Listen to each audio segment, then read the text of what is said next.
I have 5 little rules that you can follow as you find your spark and bring your spark to life. The first is to go after the things that you want.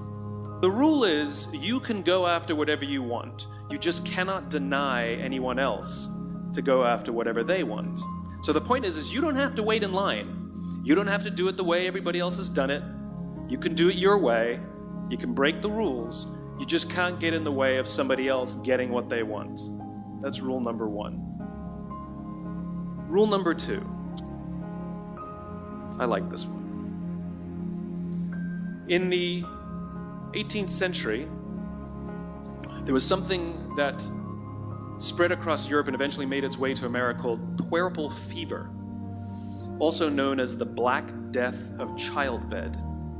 Basically what was happening is women were giving birth and they would die within 48 hours after giving birth.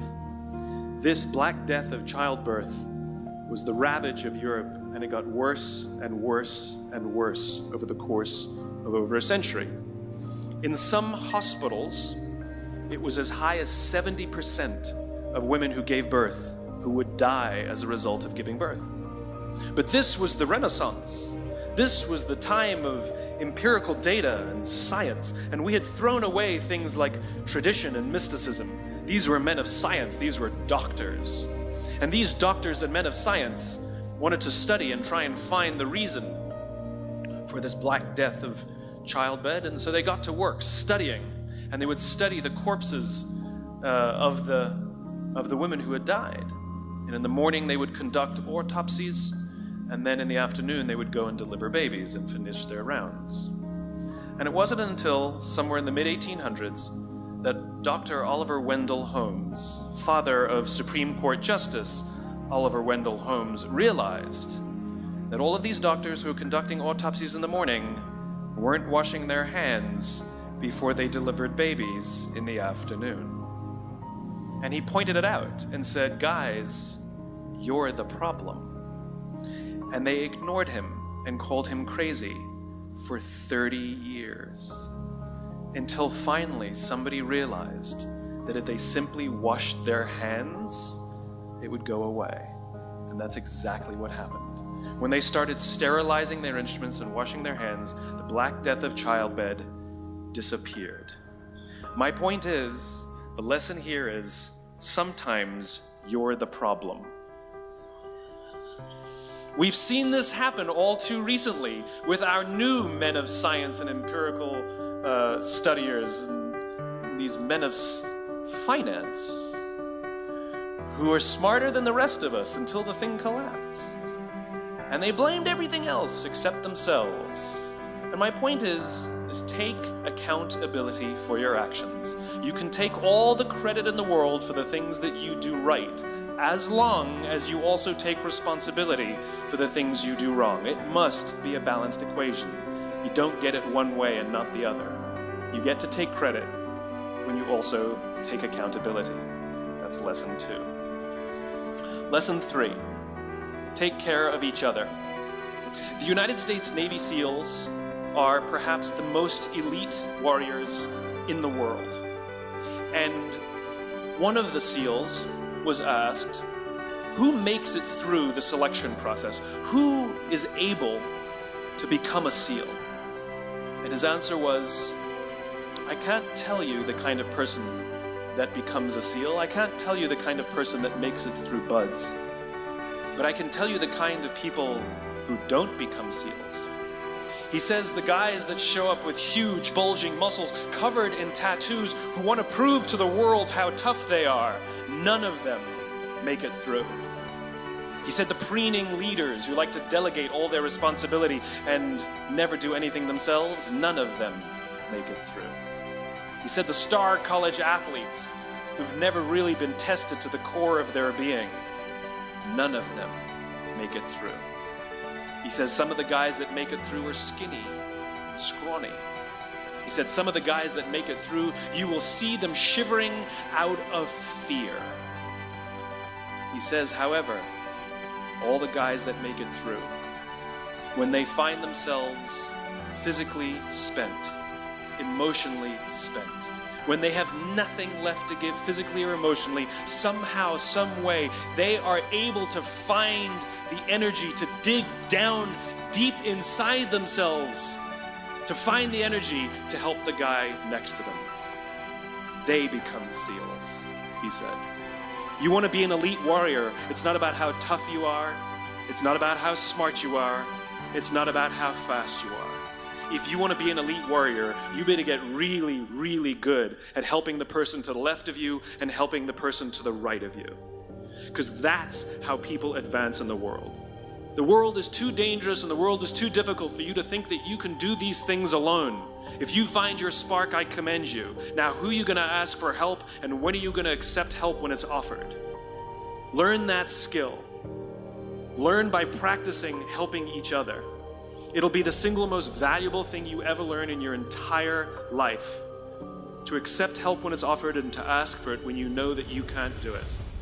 The amazing thing is, when you learn to ask for help, you'll discover that there are people all around you who've always wanted to help you. They just didn't think you needed it because you kept pretending that you had everything under control.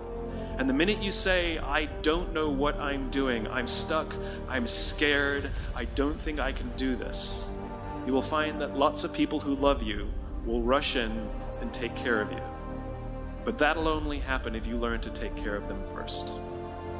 Lesson 4. Nelson Mandela is a particularly special case study in the leadership world because he is universally regarded as a great leader. You can take other personalities, and depending on the nation you go to, we have different opinions about other personalities. But Nelson Mandela, across the world, is universally regarded as a great leader. He was actually the son of a tribal chief. And he was asked one day, how did you learn to be a great leader? And he responded that he would go with his father to tribal meetings. And he remembers 2 things when his father would meet with other elders. 1, they would always sit in a circle. And 2, his father was always the last to speak. You will be told your whole life that you need to learn to listen. I would say that you need to learn to be the last to speak. I see it in boardrooms every day of the week. Even people who consider themselves good leaders, who may actually be decent leaders, will walk into a room and say, here's the problem, here's what I think, but I'm interested in your opinion, let's go around the room. It's too late. The skill to hold your opinions to yourself until everyone has spoken does 2 things. 1, it gives everybody else the feeling that they have been heard. It gives everyone else the ability to feel that they have contributed. And 2, you get the benefit of hearing what everybody else has to think before you render your opinion. The skill is really to keep your opinions to yourself. If you agree with somebody, don't nod yes. If you disagree with somebody, don't nod no. Simply sit there, take it all in, and the only thing you're allowed to do is ask questions so that you can understand what they mean and why they have the opinion that they have. You must understand from where they are speaking, why they have the opinion they have, not just what they are saying.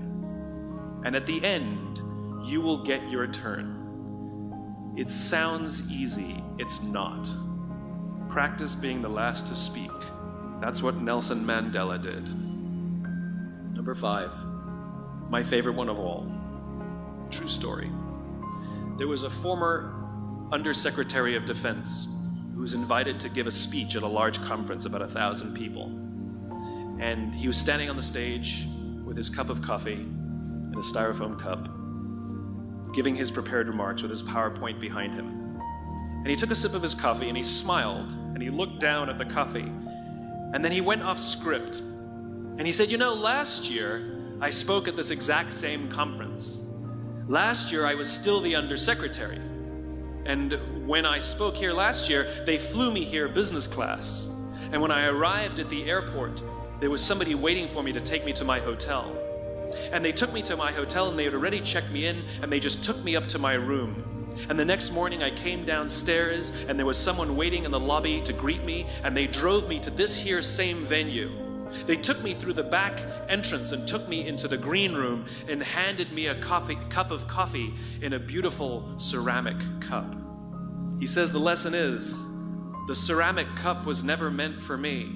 It was meant for the position I held. I deserve a styrofoam cup. Remember this. As you gain fame, as you gain fortune, as you gain position and seniority, people will treat you better. They will hold doors open for you. They will get you a cup of tea and coffee without you even asking. They will call you sir and ma'am, and they will give you stuff. None of that stuff is meant for you. That stuff is meant for the position you hold. It is meant for the level that you have achieved of leader or success or whatever you want to call it. But you will always deserve a styrofoam cup. Remember that. Remember that lesson of humility and gratitude. You can accept all the free stuff. You can accept all the perks. Absolutely, you can enjoy them. But just be grateful for them and know that they're not for you.